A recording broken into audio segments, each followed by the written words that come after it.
select three, right? Yeah. Three is sure. enough. Yeah. Short time. I'm sure somebody can pick up something to Yeah, exactly. Yeah. But definitely I'm gonna choose also that purpose book. Oh, that's short. I'm afraid of getting that word. Short time. Or aphorisms. Aphorisms, I mean, yeah. yeah. No. Through and God bless you, man. Oh, God bless you. I receive. You know, at this Pentecostal churches. You receive. I receive men of God. Yeah. So.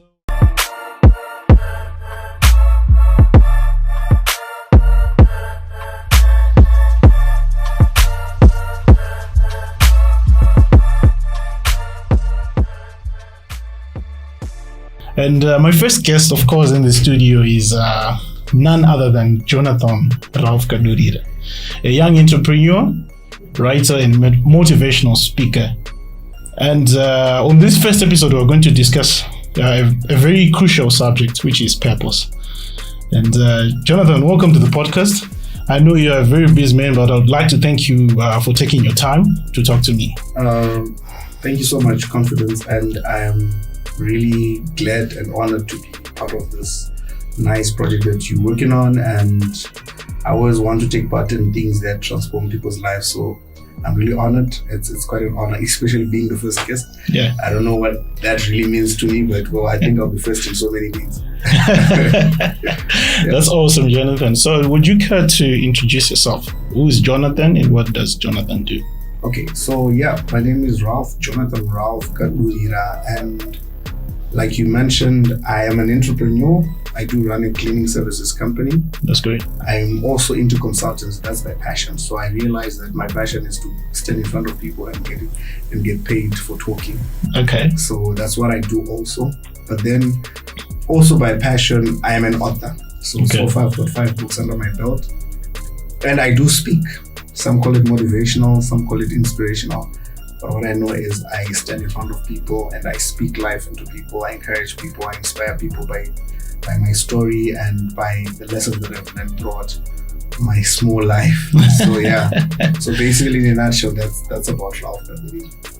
Wow, that's great. And for the listeners, I've known Ralph for quite a bit of amount of time, and you're one of the people who have motivated me, who have showed me the way of where I should go.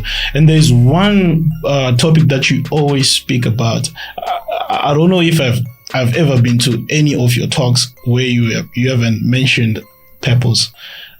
You always mention it, and I think it's one of those topics where you are, should I call you an expert or a professional? Probably one day I'll be an expert in that. But I'm a student of purpose. Okay. I'm also an advocate of purposeful living. I believe each and every one of us was created for purpose, by purpose, and with a purpose. So I can't help it. Every time that I speak, every time I'm to stand in front of people, no matter what subject I'm tackling, but at the end of the day, I know I'm going to speak something about purpose. So it's something that is really upon my heart, and I would want to continue to preach that gospel of purpose. Yeah.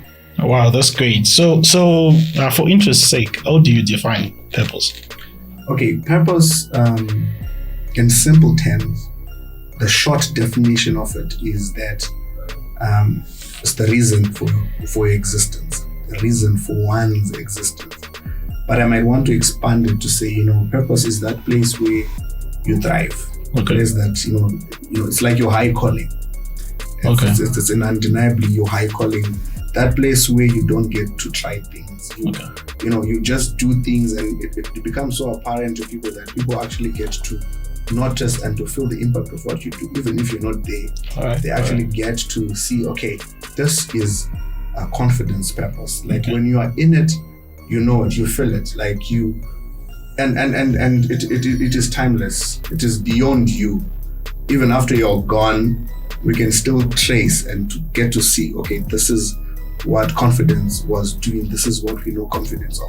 Okay. It will leave a legacy for you after you're gone. So that's the place where you feel you don't get to try, certain things. There are certain things that you just naturally get to do, and they give you fulfillment. So that is the place where you find your fulfillment. You may engage in so many things in life, but there's always that place where you can actually just do it without even getting paid.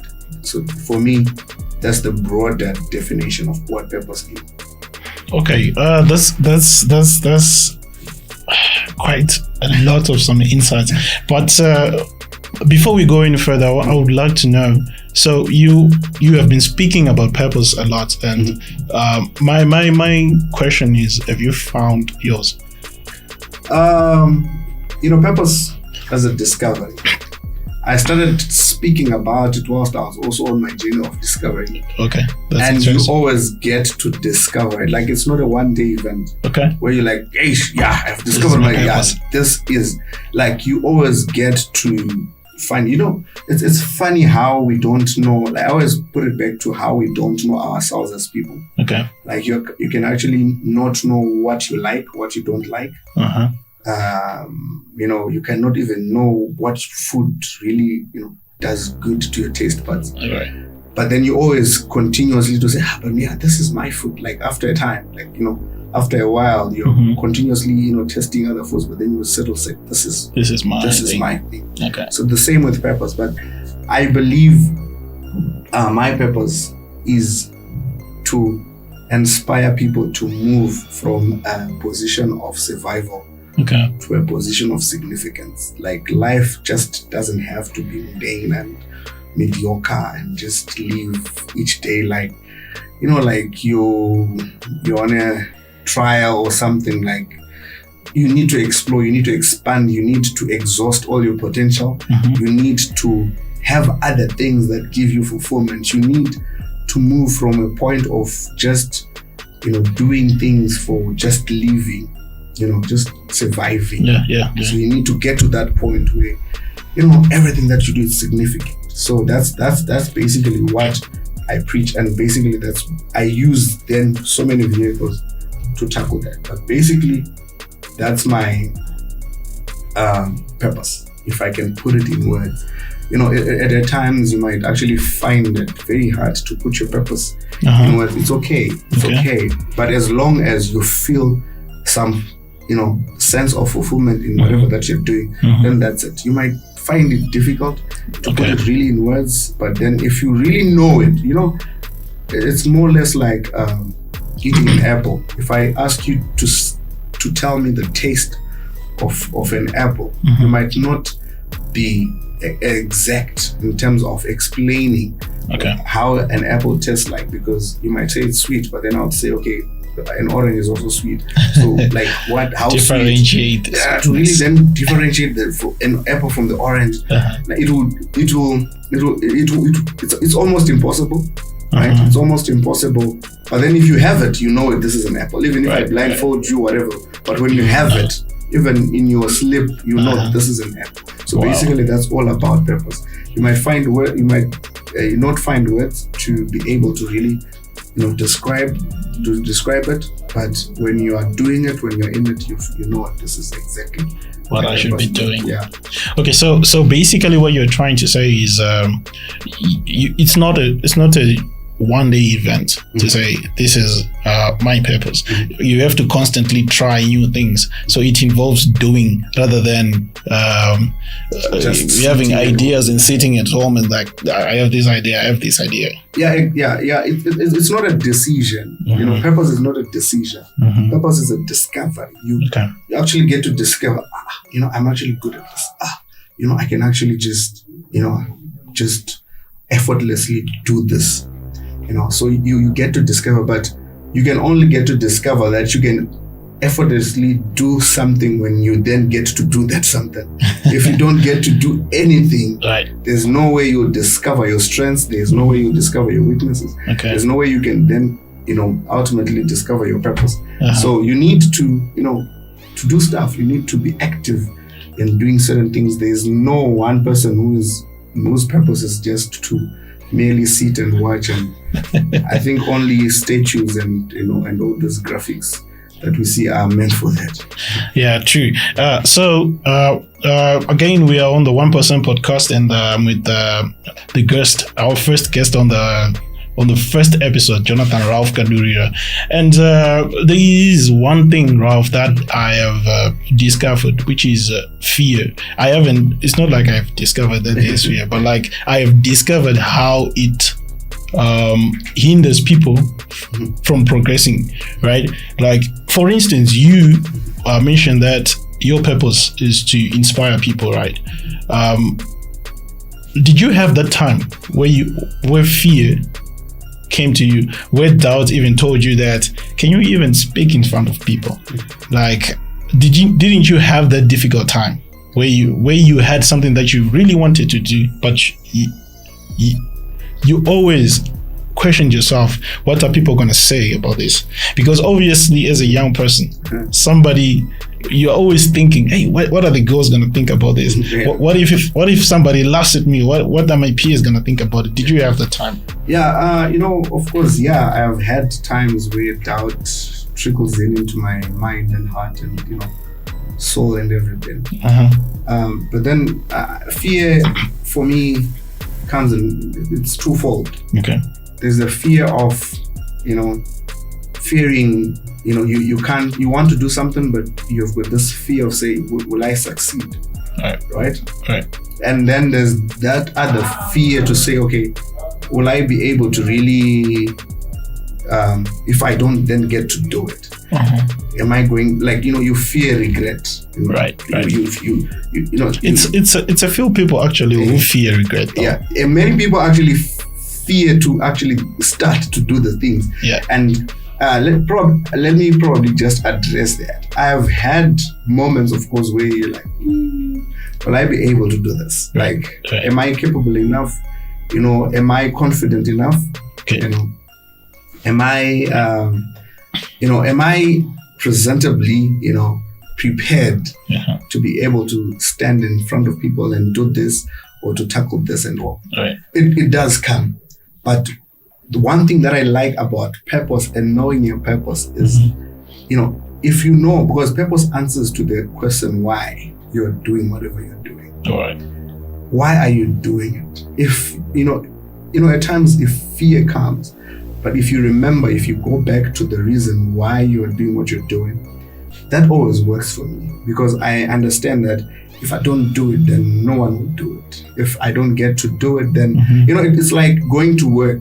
Like if you then don't go to work, you're not going to eat. You're not going to have money for bills and certain things. So there are always consequences of you not acting on certain things that you're supposed to act on. So knowing that if I am a parent and I've got a child to fend for, right, I know I have to do this. If getting into this studio with confidence gives me money, right?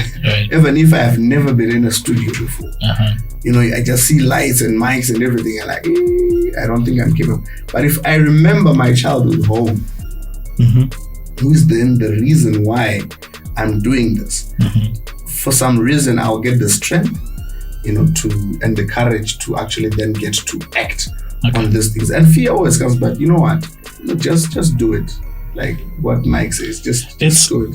It's not as simple as you say it. That if fear comes, it just, people are very fond of the comfort, like the comfortable life. Where if they try something and they fail, the first thing they'll just jump onto the sofa and start watching Netflix, maybe for the next 3 days. In as much as now I can say, us inspirational speakers and all that, you can do it. Yeah. But it's not always easy for the ordinary person to sit at home or somewhere out there. It's not always, but what I always then say is it's possible. All right. It's not impossible. It's hard. It's not easy. It's not easy, but it's possible. Even faith, faith, which is probably the opposite of fear. Right. When we want to take it all religious, faith that never said it's easy. Right. It never said it's easy, but it said it's possible. Okay. If it's not easy, but it's possible. Okay. It might be rough, tough, and all that, but eventually you will do it. Right. You will end up just doing it. So yeah, that's what I would say. Okay, so if somebody walks up to you, you're a motivational speaker, right? And they will say, Ralph, I am lost. I don't know what is my purpose in this life. What would be the first words to that person? My first words to such a person is, do you know where you're coming from? Okay. Right? I would ask that person, do you have an understanding of where you are coming from? Like, that question addresses this person's current position in life. All right. And I will always say you cannot plan a route to go somewhere if you do not know your current position. Okay. So we need to determine your current position, your current state. And your current state, we can only determine your current state by understanding where you're coming from. For example, I'll put it in an academic illustration, right, to say you don't know where you want to go, right? Career-wise. Right. So probably that's your purpose. But where are you coming from? Like, which, like, what kind of education did you attain? Prior to this place we are at right now. Right. Did you go to your primary school? Did you get to do your O-level or your A-level?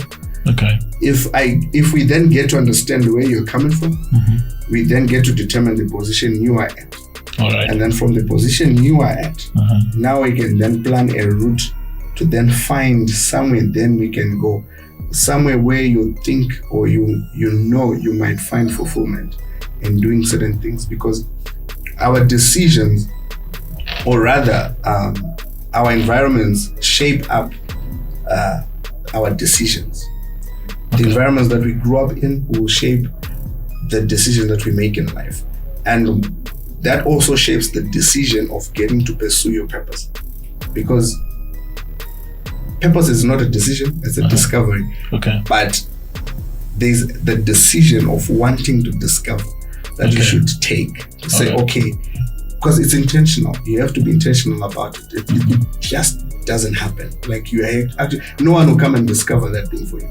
Right. People, of course, might come and say, but I think you're good at this, you're good at this. But you know it. You might be good at something that you don't actually feel comfortable in doing. So only you as an individual, you are able to shift yourself from a position of not knowing what you're supposed to do, this position of being lost, to a position where you then get to find your direction. So you get to ask yourself questions like, where am I coming from? What am I good at? Okay. Where am I going? Right? The other question, why am I here? You get to ask yourself, really, why am I here? And then if you get to answer some of those questions, they will help you out to craft your way to then get to find your purpose, which I would say is not a one-day event also. Okay. You need to constantly ask yourself and be true to yourself. It's not one of those questionnaires where you want to impress the person who's going to read it. You have to be honest to yourself to say, okay, I'm good at this, I'm better at this. And also, I'll get to ask you questions like, what makes you happy? Right. What makes you sad? We can find our purpose in things that makes us happy. Okay. We can find our purpose in things that hurt us, that makes us sad. For example, if I get, hurt by bad governance, probably my purpose is in governance. All right. If I get, it's probably many people do get affected by that, but there's that one person who's like, hey, it's like they can't even eat just by the mere effect of just bad government. Like it will irritate them to the core. Like they can't do anything about it. Okay. Those are some of the signs that get to show you where your purpose is. So there are so many ways actually, but these are triggers. These are not the solutions or the ways to then say this is my purpose, but these are certain things that trigger you to find where your purpose is. Like, what do I like? What do I enjoy doing? Like, you can just wake up and just do it for free, like you don't get paid, like you just enjoy it and all that. Okay. That's something. Then there are certain things that hurt you. You can always see these people that want help. In town, if you walk in town, there are people who beg and we all have we are all sympathetic with them. We all feel like we want to help. But there's this one person who, like they'll literally stop and freeze, and they can't do anything else but to just think about that person. Okay. That's another sign also to say, probably there's something about this that you're supposed to do. And because only in purpose way we find things that we're passionate about. Right. So passion fuels your purpose. So find the things that you're passionate about. Those things usually fuel your purpose. So basically, that's what I would say to this person. Wow. But then there is a dilemma then. Let's say, especially in Africa, we have a lot of economic challenges. Let's say in Zimbabwe here, there's a lot of economic situations where as a young person, you're trying to balance between having a life or even having something to eat or something to put on the table and trying to find your purpose. And how does a person then make it work between those two things? Yeah. Because it's a dilemma, right? Yeah. You cannot say I have my purpose is to feed people who are in the streets or to help orphan children. Yet yourself, you don't even have something to put in your mouth. You actually want to be helped. Yes. So basically, there's a thin line between your career and your purpose. Okay. And I always try to demystify that, to say, you know what, your career is your career. The difference in their spellings and everything is the difference that these two things have. Mm-hmm. But your career can be a vehicle that you use to pursue your purpose. Right. So your purpose might be to offer comfort in people. Uh-huh. And then you find yourself being an artist. So you use your music to offer comfort. There are certain musicians where if you listen to their music, like if you are troubled, that person is serving their purpose, because purpose is always for a people and for a certain place. Right. So their purpose is working for me because I'm benefiting from it. If I get to listen to their voices singing, I get to be, comforted. I get to relax and everything. Okay. But they're using music, right, as an instrument or as a vehicle to execute their purpose. And to them, then, being a musician might then become their career.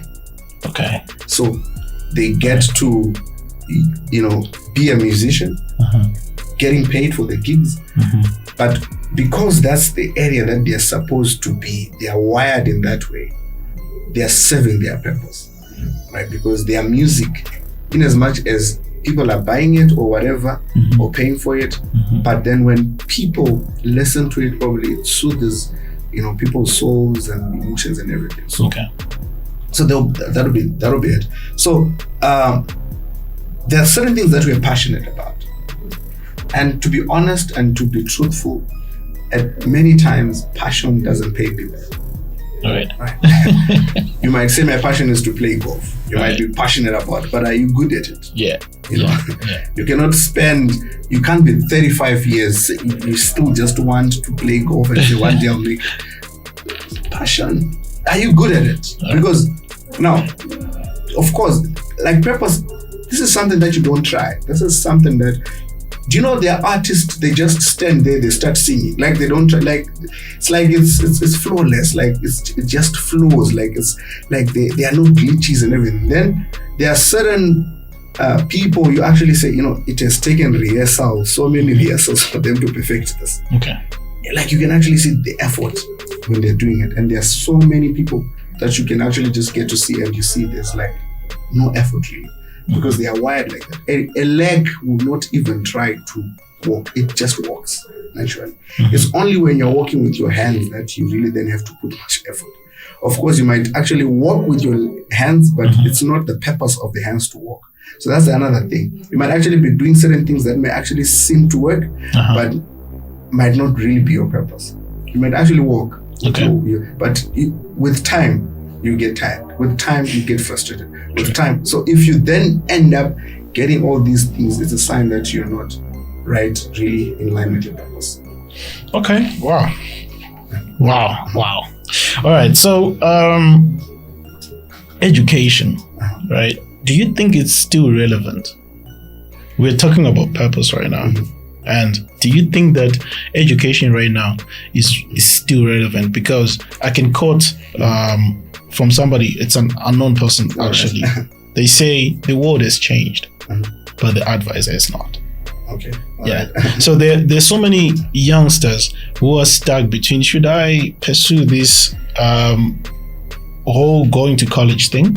Because they're 99%, or should I don't know the statistics, 95% of our graduates, they are not employed. They're probably out there hustling on the streets. So that might be their question then, to say, is it still relevant to go to college? Okay, this is what I would say. And it's okay for people then to quote and say, I'll say this. Okay. Because I'll say it with all the boldness. So, education is important. It's still important. Okay. But then education is not limited to a setup of a person standing in front of other people. You know, in between four walls, right? Okay. In a classroom.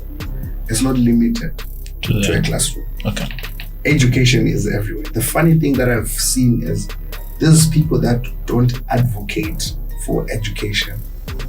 You know, it's a paradox. For some reason, they get to advocate for reading books. All right. Not just educational books, academic books, but also books, you know, books by Ralph Kadurira, books by Jonathan Maxwell, you know, all these business, inspirational, motivational books, that life transforming self-help books that are out there, whereby people are writing stuff based on their experience. All right.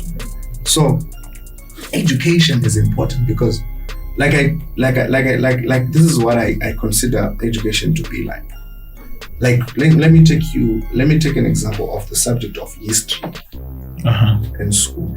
History, as I look at it, it's basically a collection of biographies. We talk about Mussolini, right? It's basically about his life. Right. We talk about Hitler. It's basically about his life. Right. And right now we have biographies like Alex Ferguson biography, Soren So's biography, Martin Luther's biography, and we read these books. And these books, people say, if we read them, we get insights. We get so basically, you can actually see that it's just that the Alex Ferguson biography is not grafted into the curriculum. People are not getting to read and get to be examined by reading after reading that book. So, education, to be honest, it opens up the minds. For one person to stand and say education doesn't work, I believe that person at some point went through education. That's why you can then get to say this doesn't work. You cannot say it doesn't work when you are standing there, right? You haven't gone through that process. Okay. It will only take someone who has gone through that process to then say this doesn't work. All right. So for them to be able to get to that point to then say this doesn't work, it means they've gone through it. They've gone through it and it worked. Okay. For them to then be able to say such statements. So I would say it really opens you up your minds.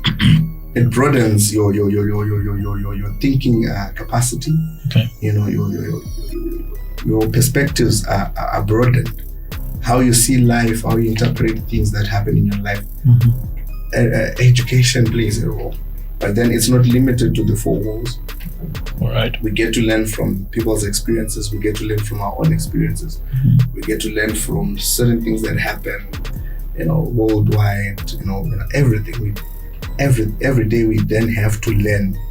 Yeah. So yeah, education for me, it still works. It opens up. You know, it took education for me to speak fluently in English. So it does work.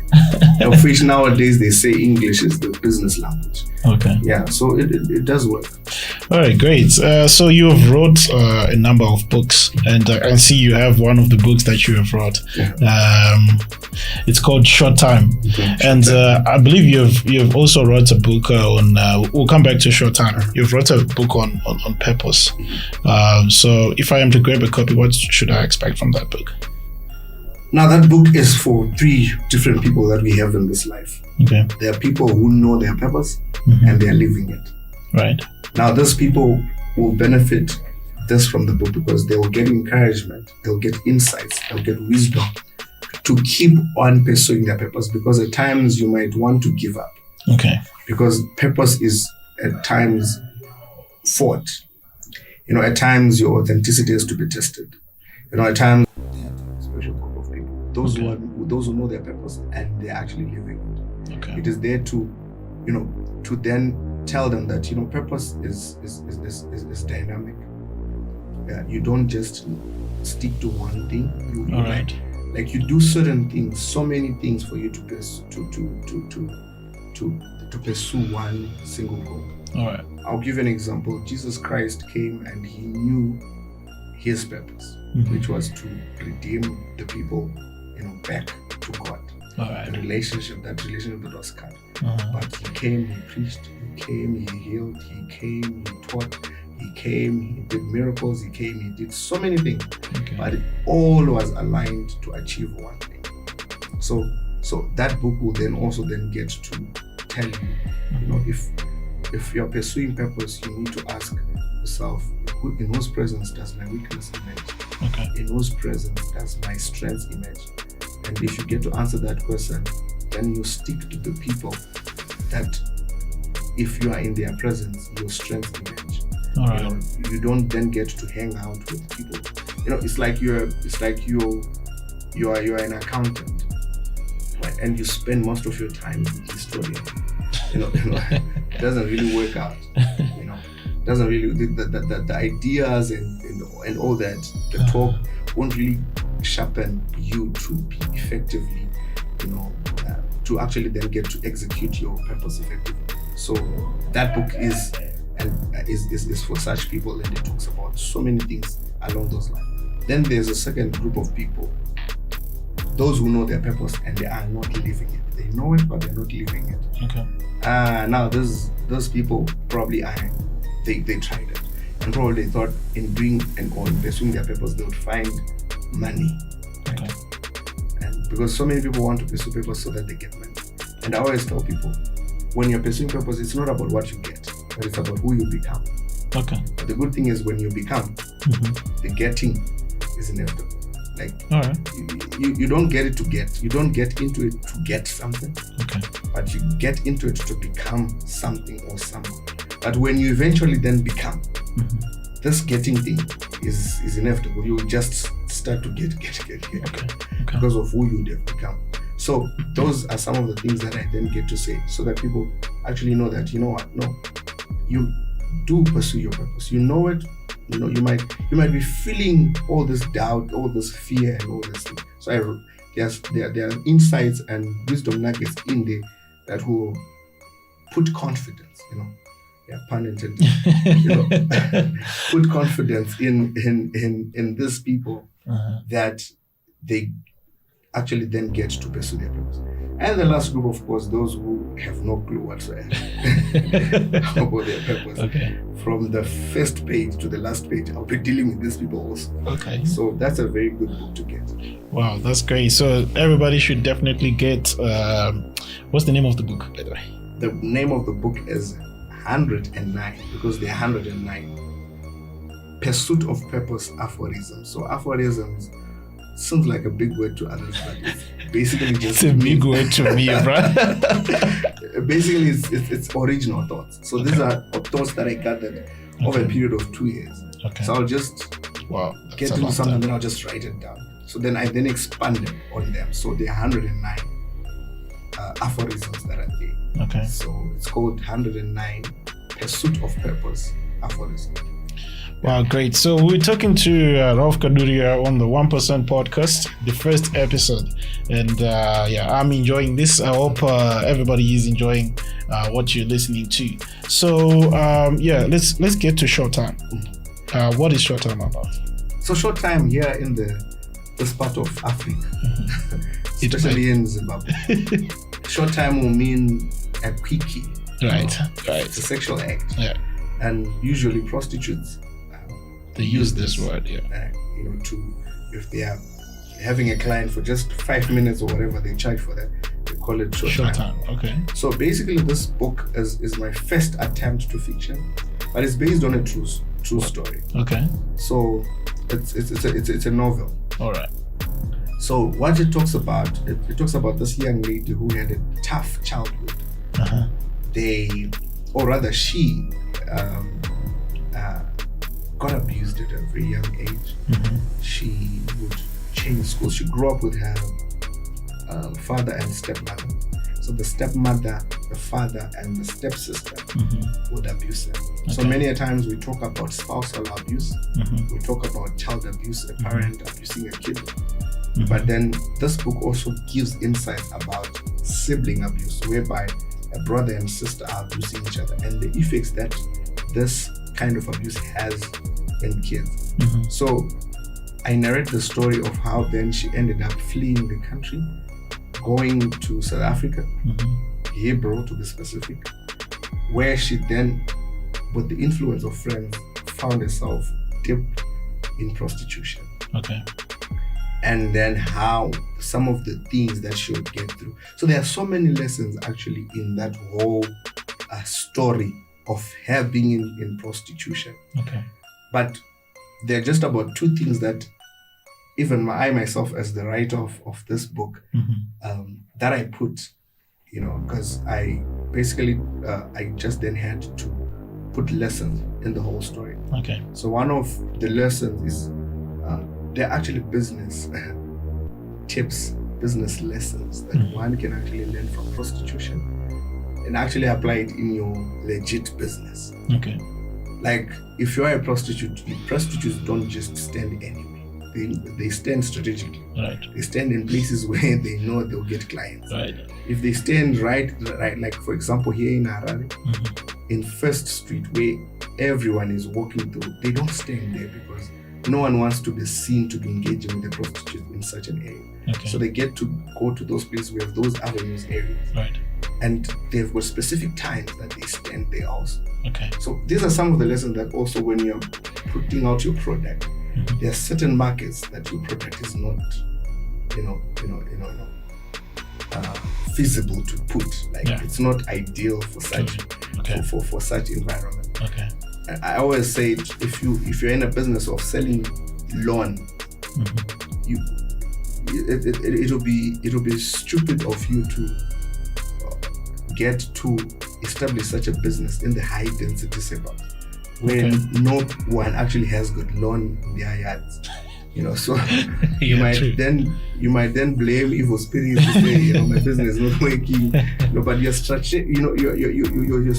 you're not strategically positioned. Right. There are places where the low density suburbs where people have got huge pieces of land that they want to decorate with their lawn. Those are the places ideal for such a product. Okay. So there are so many lessons that come out. And the other interesting thing that really then comes out of this book, especially that I would want married women to get, is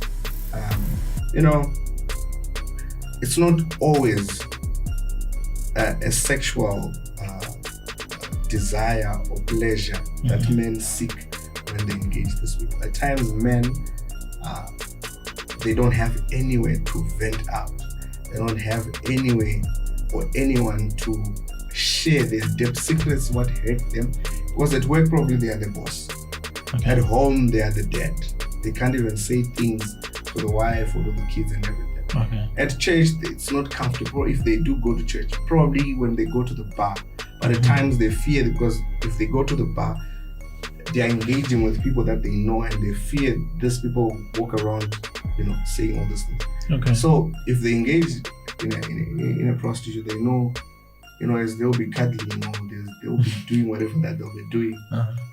They just that prostitute is there to actually get to listen. So, the character in the book, the name Toko, puts it out across some of the things that married men especially, say to prostitutes when they actually get to engage them. Really? And it's not always for sexual. Some can actually just pay them to sit in a hotel room and talk the whole night.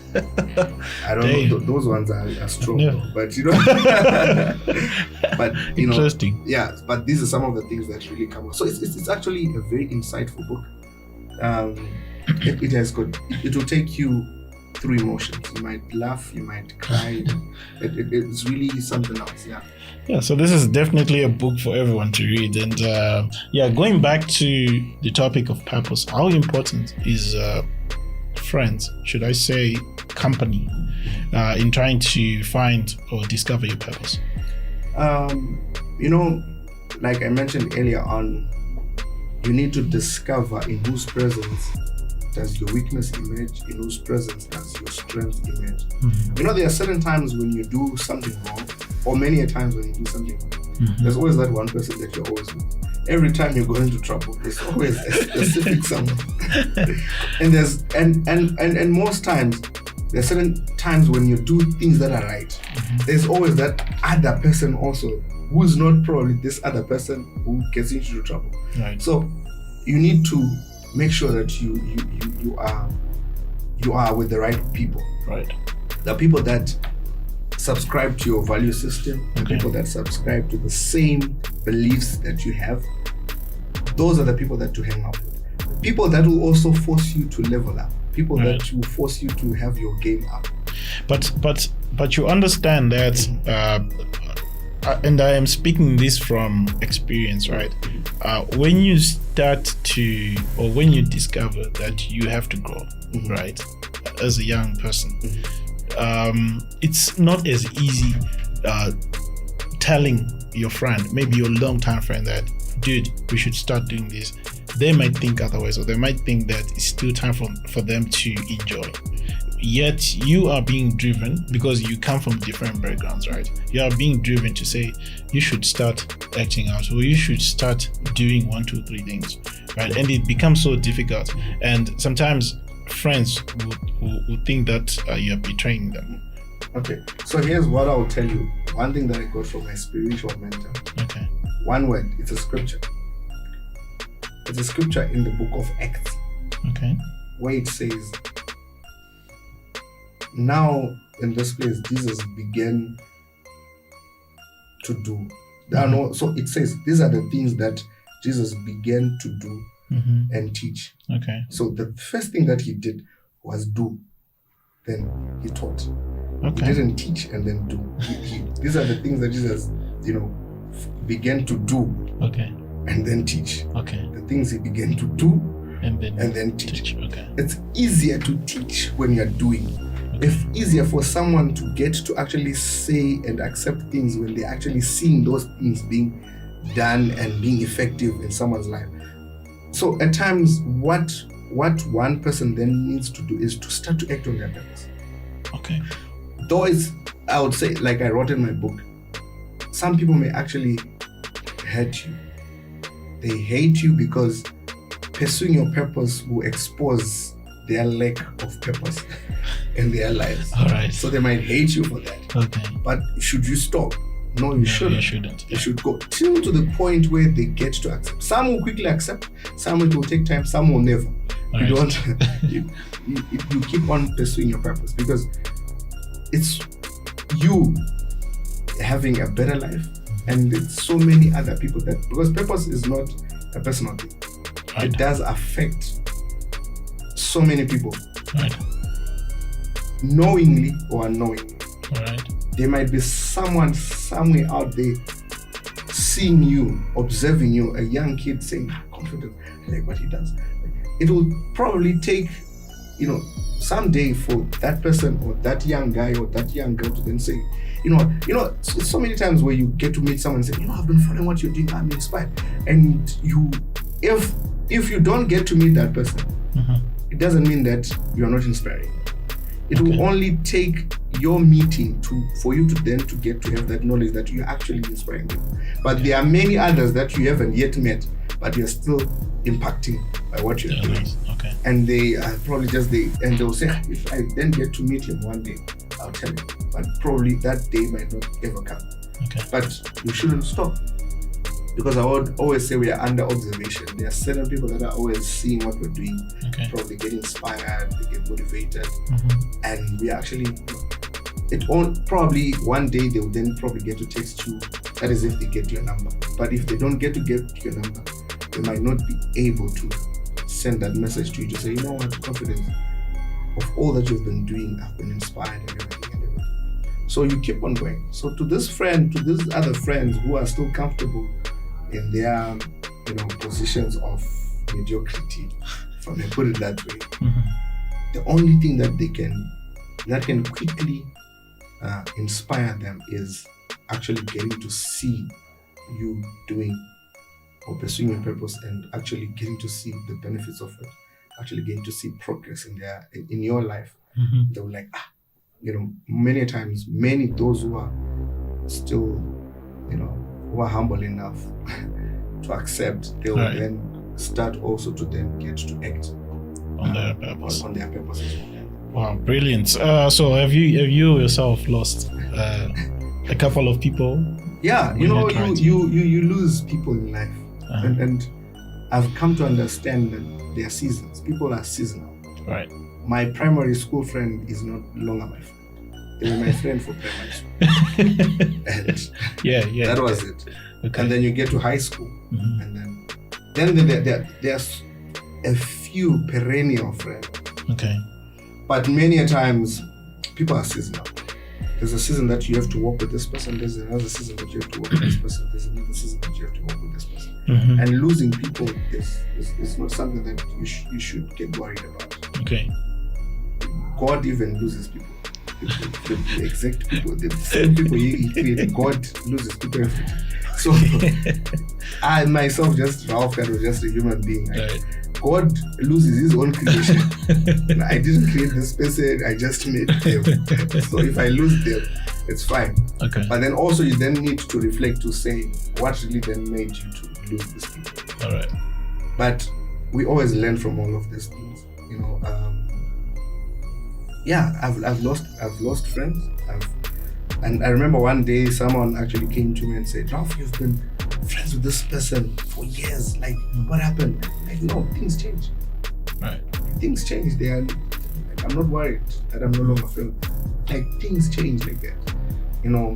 Life happens and we keep moving. And you actually then you find out you're actually being hooked up or hinged to something, and you're losing out, in another connection. So yeah, there are almost 8 billion people right now population in the world. So you can't just one. All right, that's great. So yeah, before we close, you wrote how many books? How many books do you have yourself? Okay, so far I've got 5. 5 books. 5 books. That's great. So would you care to just name all the books? Because I think we talked about short time. We talked about the pace. Yeah. Pop. I call it pop to shorten it. But the very first book was Mind Blow at the beginning. Okay. I co-authored that book with a certain lady. All right. And the second one was Fighting Ignorance, which is like my flagship book. That's the book that I put forward in front of all the other books. All right. Because that's what I stand for. I hate ignorance. I hate people who say I don't know, especially in this day and age where there's internet.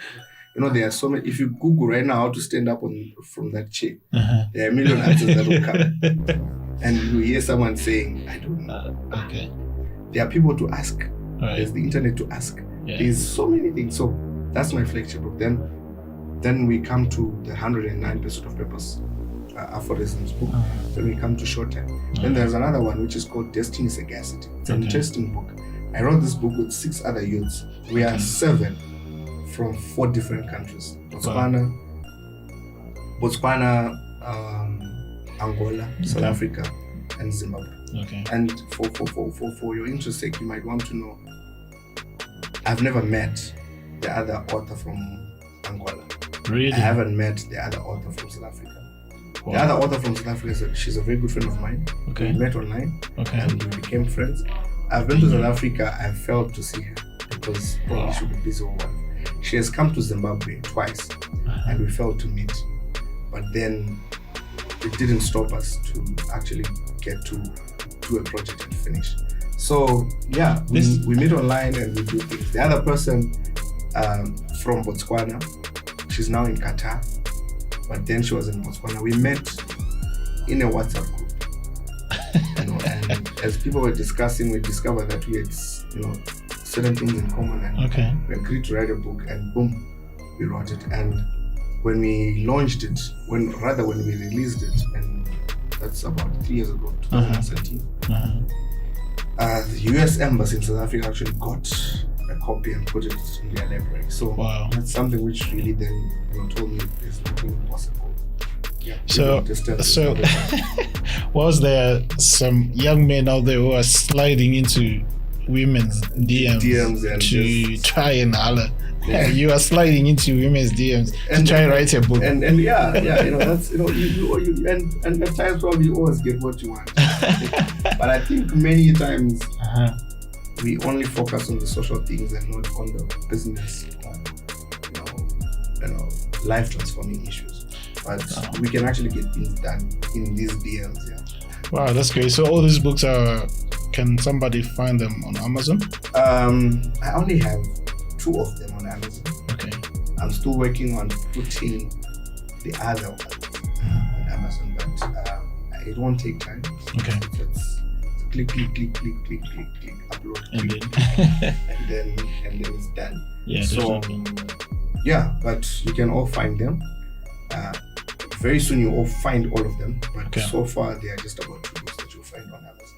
Wow, that's interesting. So I'll post the link in the description on our YouTube page, and make sure if you want a copy from Ralph, you can get to people download. You can download the PDF ebook, or it's still hard copies only. Pay, then you download. You don't you have to be specific that you pay. Okay, and then you download. And how can somebody contact you? So I'm Ralph Kadurira on Facebook. Okay. I'm Ralph Kadurira on Twitter. I'm Ralph Kadurira on Instagram. All right. I'm Ralph Kadurira on SoundCloud. All right. I'm Ralph Kadurira on YouTube. Okay. I'm Ralph Kadurira on EcoCash. If you're in Zimbabwe. So I'm Ralph Kadurira everywhere, basically. Okay. And my mobile number is on every page of yours. So I don't have a private number my number is out there. Okay. So on Instagram, search for Ralph Kadurira. My email is there, my phone number is there. I don't hide. And you promise to reply my audiences? I try to reply. You try? I'll try to. Okay, so somebody has to keep on trying. Yeah. Because I guess your inbox is flooded right now. The unfortunate thing is I use that one number for business and for social stuff. Okay. I then get to text my babe, say hi babe, that number.